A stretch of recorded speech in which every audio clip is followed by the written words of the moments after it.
Facebook CEO Mark Zuckerberg announcing what he's calling a major change to your news feeds. Users will see less public content like posts from brands and news organizations. The idea is to focus more on bringing people together. So Facebook is going old school. They are going back to their roots. Come under a lot of criticism for the last 2 years over what Facebook is doing to society. Facebook is taking a big chunk of the news out of its news feed, and in so doing, retreating from a crucial part of its business. Having transformed the way billions of people consume and share news online, in some cases the way news organizations produce it, Facebook is junking that approach, replacing news with more content from your friends. Something had to give. Venturing into the news business has brought Facebook revenues, but also a boatload of trouble. The platform has been blamed for the spread of fake news, misinformation, and hateful content online. Spare a thought, though, for news publishers. Many of them have made big changes to their business models to max out on Facebook as a way to get to audiences. They've been left holding the bag. But the platform's founder, Mark Zuckerberg, is batting away his critics. He's saying he's doing right by the people who matter most to him, his users. Our starting point this week is Facebook's Silicon Valley headquarters, Menlo Park, California.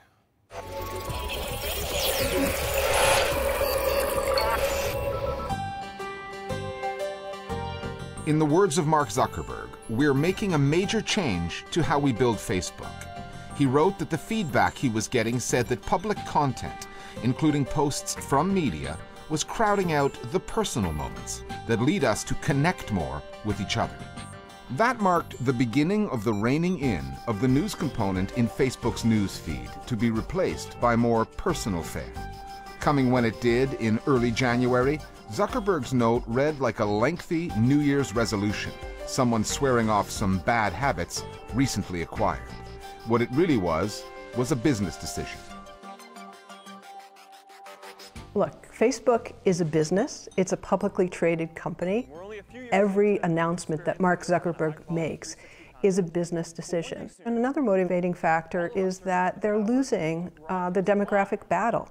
Younger people are much less engaged with Facebook than ever before. So up till now, Facebook has kind of been doing a push towards more media content on their newsfeed. They've been pushing for video, and a lot of different publishers have been creating video that's specifically for Facebook.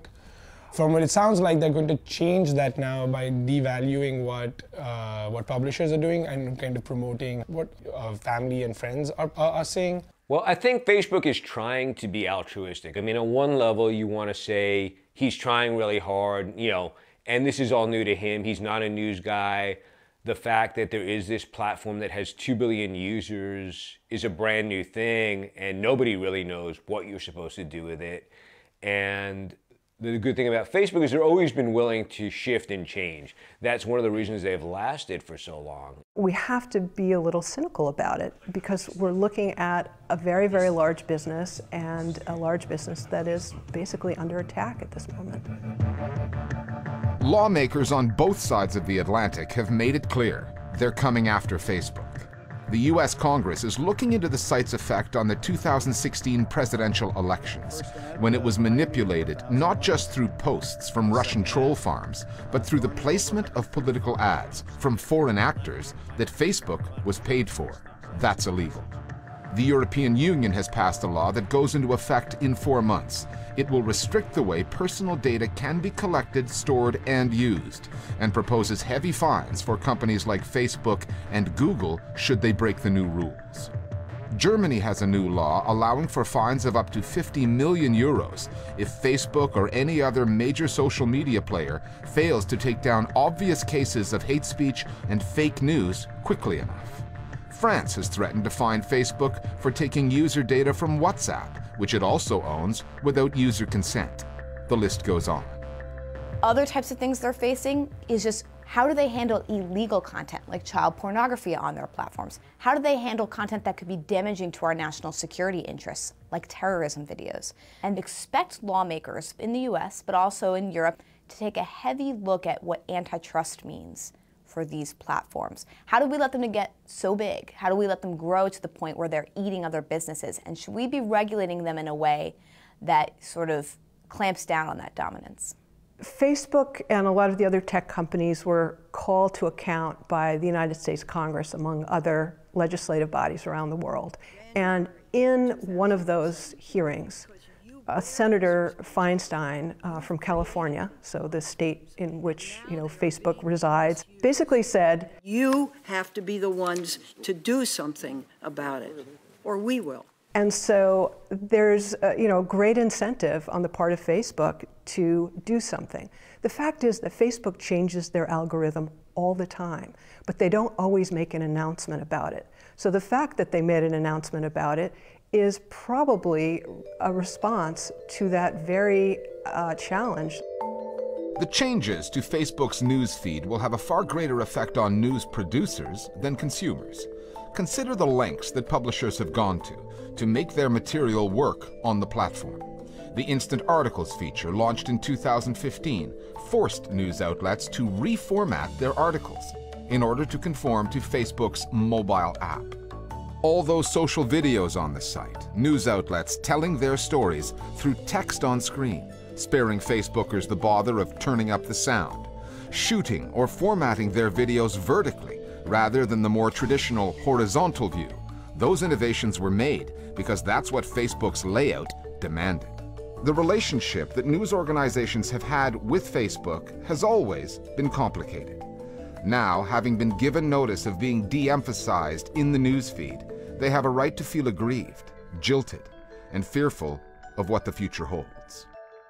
Well, it's gotten a lot of publishers really freaked out. Publishers had really gotten to a point where the vast majority of them were getting their traffic from social media. And when people say they get their traffic from social media, they really mean Facebook with its 2 billion users versus Twitter with its, on a good day, 300 million users. And too many of them have gone into a habit where they're creating news stories and just basing their whole business model on driving traffic from Facebook. However, it will force a lot of publishers to think more strategically about their business, about their consumers and their audience. It'll force them to think about audience instead of traffic.